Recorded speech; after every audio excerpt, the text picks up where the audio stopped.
નમસ્કાર, બેનિફિટ બુલેટિનમાં આપનું સ્વાગત છે. હું રાજવી. તો જાણીએ આજના મહત્વના સમાચાર.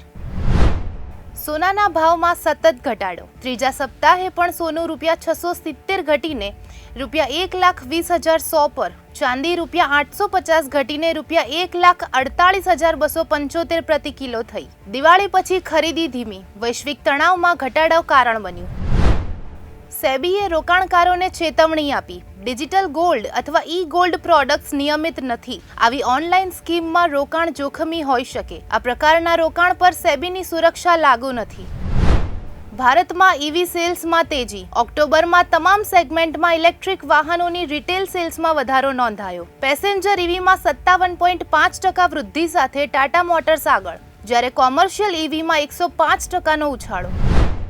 ડિજીલોકર હવે વધુ સ્માર્ટ. સરકાર એઆઈ આધારિત ઈ-કેવાયસી અને ગ્લોબલ ક્રેડેન્શિયલ વેરિફિકેશન લાવશે. ડિજીલોકર હવે કાગળ રહિત શાસન અને સુરક્ષિત ડિજિટલ સેવા માટે વિશ્વસનીય પ્લેટફોર્મ બનશે. તો આવા જ મહત્વના સમાચારો જાણવા માટે જોડાયેલા રહો બેનિફિટ ન્યૂઝ સાથે.